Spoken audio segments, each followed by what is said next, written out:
Statistics show that more than 70% of 9-to-5 workers are unhappy in their jobs, with most of them looking forward to the end of the close of each day and, of course, the end of the week.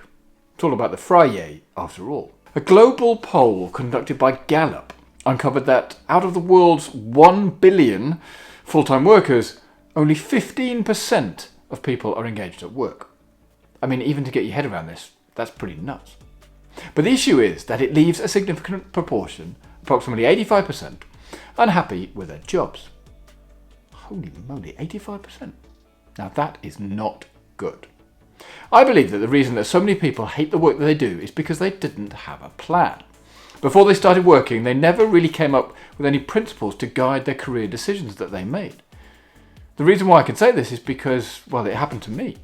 At no point during my schooling was I encouraged to make a plan. Instead, it was, what do you fancy doing? This is not kind of the train driver or astronaut territory, but rather the what will you do for the rest of your life type questions.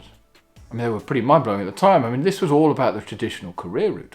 Oh no, you can't do that, was one response. Or, are you sure that's really what you want to do? Knowing full well it wasn't quite a sensible choice. I mean, that's why I ended up with no offers to study physiotherapy at university. Now, the idea of finding satisfaction in your work may seem like a daunting task, and it is, because after all, most of us spend the majority of our waking hours at our jobs, so it's super important to find ways to enjoy what we do. And that's why, by the end of this video, you will have the 6 tips on how to enjoy what you do, even if you don't at the moment, and I hope at the end of the day it will turn your frown upside down when it comes to your job. So, why don't we just dive straight in? For many, the toughest part of a 9-to-5 is going through each day without lashing out at somebody. Verbally, obviously, not physically, because that would be really bad. You may be having a bad day or just feeling like you're surrounded by idiots, which is actually the title of a book. And please do check out this video here where I talk about it if you want to know more. Either way, it's fair to say that you are not the epitome of cool, calm and collected, and so you do want to lash out. But then on the other end of the spectrum, others say that the reason they hate what they do is the constant fear of getting fired. Imagine that. I mean, this is not because they are not good at what they do. Oh no. But because someone who makes the decisions about who stays or goes doesn't really like them at all. I mean, this is a terrible state of affairs. Leaders need to empower and create trust for teams to perform at their best. Sadly though, this is often lacking. The problem is made worse by the consistent lengthening of working hours, predominantly from the working from home vibe that has come about from hybrid working. I mean, employees feel that they cannot do all they've been asked to do because there are other real-life situations to attend to. The belief is that by not being able to do this work, it will affect their grading or bonus at the end of the year. For others, it's having to deal with colleagues who do not see you as their equal or say you should be quiet when they speak. For some, it can be office politics. They don't want to take part in it, and to be quite honest, I can wholeheartedly get behind this. So much so that I even made a video about it, so do check it out here. Whilst for others, it's about having to do the same thing day after day after day after day, with little or no room to make any changes. Now, there's always the pressure to do more, be better, go above and beyond and all this sort of stuff, and this can easily affect overall efficiency. Some can simply not get up to be in the office for 9 AM. Some say they are not given the chances they deserve. It's often a never-ending list. But I think it is fair to say that these examples are common to the majority. If not common, then they will certainly be familiar. And there are so many things wrong with this. I honestly have struggled to know where to start at times. These thoughts are certainly not easy to solve. There is so much that life throws at us, and it's easy to get bogged down and disheartened about work, that's for sure. If we're not careful, being negative can put us in a bit of a tailspin and end us up being this sort of self-proclaiming prophecy. This leads to getting into a rut. Now, ruts are generally not good things to get into. The monotony aspect of any task can lead to the mind wandering, daydreaming, and often questioning what we're doing. The problem is, this can easily lead to mentally checking out. By this I mean we just stop caring.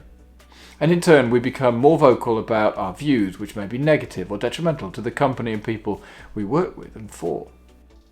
Mentally checking out is a dangerous situation to be in, predominantly because it is very, very hard to turn it around. Once you care less about the role, you're not interested in looking at other opportunities, becoming reinvested in the company is really difficult to do. It often happens when someone is leaving a company and they become more loose-lipped about projects, vocal about what's not working, and disengaged with the work. I know because it happened to me. In my first proper job, I mentally checked out, and it certainly was not a good thing. I was not a positive influence to those around me. It happened when I knew I needed to leave, and I should have done it sooner, but I didn't. To be honest, it is not something I am proud of, nor the way I went about it, so I am super conscious of it not happening again, and also kind of the signs from others. It takes real effort to be able to turn these things around. Sometimes it's just not possible. So for example, if you're a parent with responsibilities, you probably don't have the luxury of being able to leave on a whim. You have responsibilities to your family, which may mean you need to stick out a job for a little while longer to receive another paycheck. These are all complications to an already difficult situation. Now, if quitting your job simply isn't an option, I'm going to say at the moment, because it kind of all depends on your situation, it's important to prioritise your own well-being. As a quick aside, I have quit with nothing to go to. It was an absolute roller coaster, and I wouldn't be where I am today if I didn't do it, but I would say it's certainly not advisable. If you fancy hearing more, then please do check out this video here. Now, of course, if we want to look after ourselves and to ensure that we enjoy work, we will need to have a bit of a plan. So with that in mind, here are my 6 tips on how to enjoy work. Tip 1 is celebrate headphones. Headphones are essentially a coping mechanism. They help the wearers avoid distractions when we're in the office, otherwise we will be constantly interrupted. And this means we can focus on what's important to us. The best way for us to work with headphones is to have periods when they're allowed and when other teams agree not to use them. Having done some seriously productive work with the headphones on, we can then take a step back and move into a creative zone precisely through the action of just taking them off. This also indicates when others can come over, engage in some good conversation and some properly witty banter with you. Tip 2 is about eliminating hurry sickness. Now, we live in an age of hyperstimulation or instant gratification. We're sitting around doing nothing, seems like a barbarous waste of time. I mean, we've all got hurry sickness. We're surrounded by devices which are lying to us, trying to appease our gnawing need to get something done. And it's a very fancy way of saying, how do we tune out from this for a moment? One of the consequences of systematic overstimulation in our lives is an uneasy state of restlessness, a continual feeling that we can't complete everything that we need to. So what can any of us do to push back against this burning sense of urgency? Well, firstly, we can recognise that a constant busyness doesn't equate with actually achieving more. Busy and productive are two very different things. Busy, using an example, is very much moving papers from one side of the desk to the other, whereas productive would be to make that pile smaller, so you're actually dealing with the actions that are required.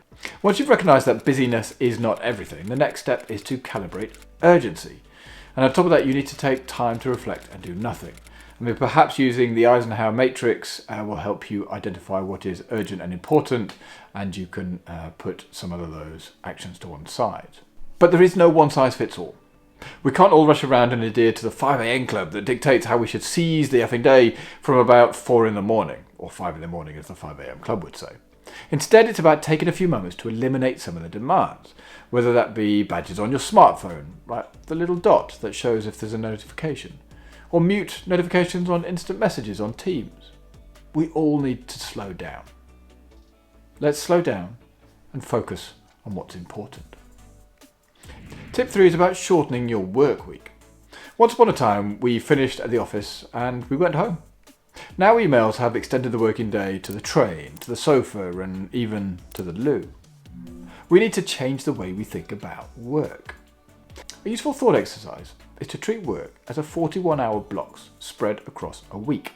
Now, most people work best in 90-minute energy cycles, so getting ourselves ready to maximise the output of each cycle is the best way to get the most out of our work.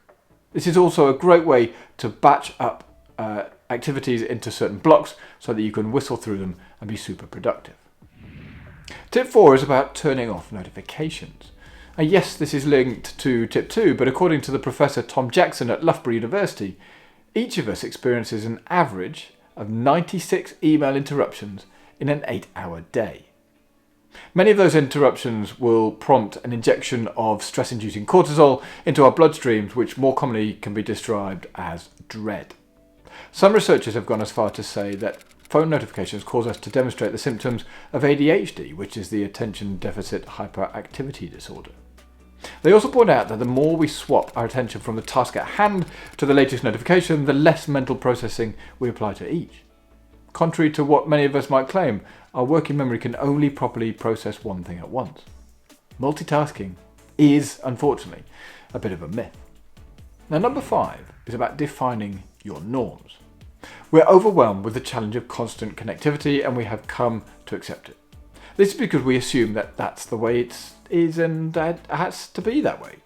This is been accentuated by the COVID-19 global pandemic, but strangely though, studies have shown that the outcome of the unconnected day is that many of us fall back in love with the work that we do again. They reckon that communication between team members becomes more intentional and colleagues feel more deeply connected rather than less when you have these periods of unconnectedness. I think this is most definitely a good thing. I mean, on the other hand, asynchronous communication, which means people take turns to respond at a time that suits them, can lead to more thoughtful and considered decision making. If you are interested in asynchronous communication, I would highly recommend a book called The Work Style, which is written by a friend of mine and her business partner, and I will put a link in somewhere around here to check it out. Certainly it'll be in the show notes because it is definitely one to have a look at. Async comms is one of the most powerful tools in the communication tool belt. That is something that more often than not is in our control. I mean, if you're relying on other members of the team to pick up the slack when you're not there, you'll grow to trust them more and collaborate with them better. And you'll feel happier and more rested too, which is only a good thing. Now, tip 6 is have a digital Sabbath. We're in a constantly connected environment where we often feel helpless when it comes to disconnecting ourselves from the incoming traffic of messages. We may think that checking our emails to avoid being stressed about work is a good thing, but actually, again, going back to the cortisol, we're triggering an injection of cortisol, which effectively creates additional tiredness and exhaustion. Company leaders, instead of patting themselves on the back for being so visibly busy, they should really be encouraging a culture where productive deep work, not email sending, is promoted. Now, I don't really care if you send a message at 3 in the morning. I actually think that more for you because you're not managing your workload. It just doesn't impress me much. But not everybody thinks that way. Which is why I would encourage you to check out Cal Newport for more details on deep work, as I think this is something that we should all do. Again, I'll put a link in the description below to check it out. Now, these tips, let's be honest, will not solve all our problems. They're not a silver bullet, but they will let you take back some control. And that's the point. It's about not letting yourself become a victim. Yes, that there are situations which are easier to fall into than others, and yes, it might be satisfying for a while, but if you end up being a bit of a bore to be around, you are not nice, and you end up being negative, it will not end well. Wouldn't it be better to take control? Be responsible for your own actions and establish practices which make work more enjoyable? I think so. Dealing with the challenges will not happen overnight, and it will take time. It will take intentionality and also the right attitude. But we can do it. The results are evident. We become more content in our lives. We become nicer to be around. We become more positive. I'm sure you've all got friends who only look at the negative in life. They are tiring to be around, that's for sure. Oprah Winfrey says that there are 2 types of people: radiators and drains. Please don't let yourself become one of these. But change is good. It may not feel like it at the time, but by taking action, something will change, whether that be good, bad, or indifferent. Whatever it is, something will change. And this is about turning a negative into a positive. But remember, please don't be afraid to fail. Whatever the case, sticking it out at a company or in a role that you can't stand can take a major toll on your mental health. Not to mention your ability to be present with your family. Sure, you might be making your mortgage payments, but you do run the risk of burnout, or simply hating your work bleed into your personality and your non-work life. So if I had one piece of advice, it would be this. Focus on one thing at once. If you want to be happier in your job, then doing one thing at a time is a route to happiness as well as productivity. In an age where many of us have dozens of internet tabs open in our browsers, when we can quickly skip from one activity to another to make progress, it can feel like that haste means getting more done. In fact, the opposite is true. Your mind will most readily serve you with creative thoughts if you completed more of the jobs expected of you, and to get the things done, you need to focus. If you're looking for more on why multitasking is bad, then check out this video here. And that's it. I would love to hear what you think about your job and how you approach it and whether you've been able to turn it around. Please do write me a comment in the section below. It'd be great to hear what you think. But do you know why you've been approaching your career all wrong? Then if the answer is no, please do check out this video here and I'll tell you why. But with that, have a great day and I'll see you all in the next video. Cheers.